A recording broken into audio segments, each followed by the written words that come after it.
Hello and welcome to this Train Sim World 4 news video where we're going to be looking a little bit more in depth at the Antelope Valley Line, and apparently this article is going to cover everything that we need to know, as I say, about the Antelope Valley Line. So if you like this video, please consider hitting that like button and also subscribing. It always really is appreciated. So without further ado, let's get into it. So the journey through California continues with passenger services, a cab car and a powerful streamlined locomotive. We can see that there. That's the Metrolink F125 or the F125, which however you want to say it. Fans of California railroading may recognise the sun-kissed setting, akin to our previous Peninsula Corridor and Cajon Pass routes. And in many ways, Antelope Valley Line is a happy marriage of the two. So kind of indicating that it's going to be a mixture of both passenger and freight, which is always nice to see. We know the route is going to be between Los Angeles and Lancaster, and we get to see that F125 looking absolutely beautiful against the scenery. That's one thing that I've really noticed in Train Sim World 4 is there's a definite step up in terms of the detail of the scenery. So I'm really looking forward to this. And obviously we can see another one here, but let's see what we've got to say. So Metrolink's railroad network accommodates commuters, visitors and locals within the wider Los Angeles area, taking these passengers out of the wider suburbs and cities throughout California. The Antelope Valley Line has its origins in the late 1800s and closed to passengers and freight in 1970s before being reopened as a commuter rail service in the early 1990s. Nice. And you can see look at this beautiful landscape, and you can get to see the F125 and the Rotem Cars in its Metrolink livery, which looks good. So the trains depart the impressive Los Angeles Union Station, largest passenger terminal in the western United States, and heads in the direction of Santa Clarita to the north before turning east toward Palmdale and north again to Lancaster. A brand new station at Vista Canyon is open in 2023, and the station has been implemented. Nice. Okay, so there's a station not yet open in real life, but it'll be there in Train Sim World 4. Very cool. So like Cajon Pass from Train Sim World 3, the Antelope Valley Line depicts the changing and challenging scenery of California railroading, starting in the built-up and heavily populated city of Los Angeles. I hope we'll get that real urban feel, and as we move along the line, it gets obviously a lot more scenic, and I'm looking forward to that.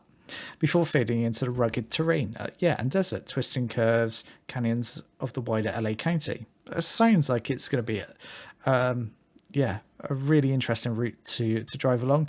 At times, players may think that they are in fact operating along a freight route, but with a joy of stopping at 13 stations along the way, as well as switching ends and heading back using the cab car.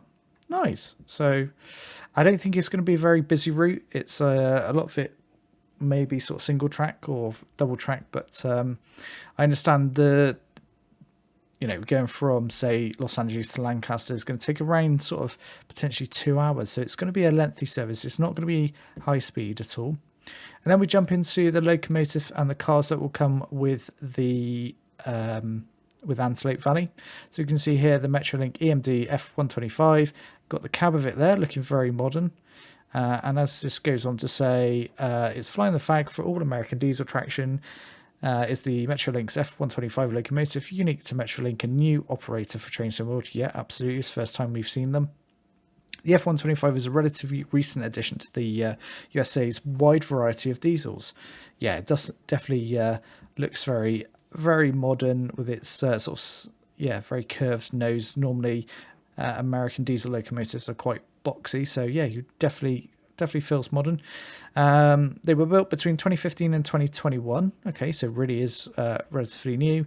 Its streamlined nose reflects its need to whisk passengers between stations on the line at speeds of up to 79 miles an hour. So there you go. As I say, we aren't going to get up to any kind of crazy speeds on this route, rather than the sharp angles we see on most locomotives.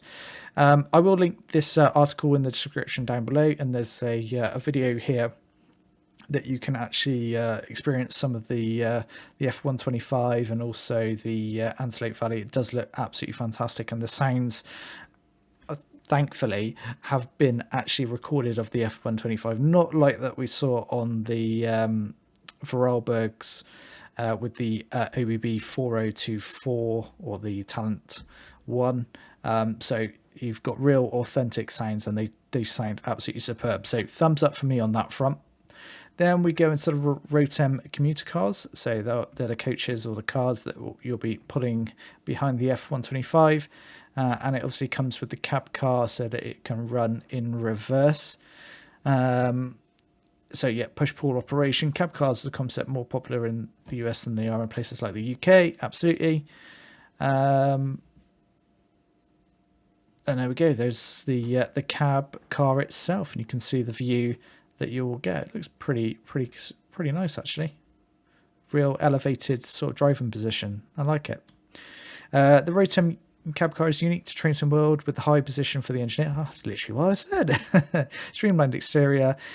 These cars are built by Hyundai Rotem and are used in real life at opposite ends of the USA, both here in California and by another operator in Florida. Okay, so services and layers and other features. This is the bit that we really are interested in. So services for the F125 are primarily formed of end-to-end passenger runs as part of the Metrolink's passenger timetable, stopping at the 11 intermediate stations and an averaging a speed of 35 to 40 miles an hour. So yeah, really isn't going to be very fast, and it's going to be max speed of 79 miles an hour across the 75-mile route. So yeah, the kind of doing end-to-end is probably going to take around 2 hours, that's for sure. So there'll be a handful of services from LA to Burbank via Princessa. Can also be operated, as can non-revenue services from LA to Metrolink carriage maintenance facility. Okay. Then we say, so the F125 sits on the northbound end of each train, meaning that services out of LA are pulled by the locomotive, whereas services from Lancaster heading south are going to be headed by the Rotem car. Okay, that's good to know. So if you want to actually jump in the F125 and drive it, you've got to take services from LA. Now we go on to the freight services, which I think is going to be a little bit more contentious. So freight services will be available to players that own Cajon Pass from Train Sim World 3. Obviously, Cajon Pass was a core route of Train Sim World 3. So if you're upgrading, you'll get the freight layers as well. And then a selection of BNSF trains will all be available as service layers to give some variety to the traffic in and amongst the F125 hauled passenger trains. This is where it gets a little bit interesting.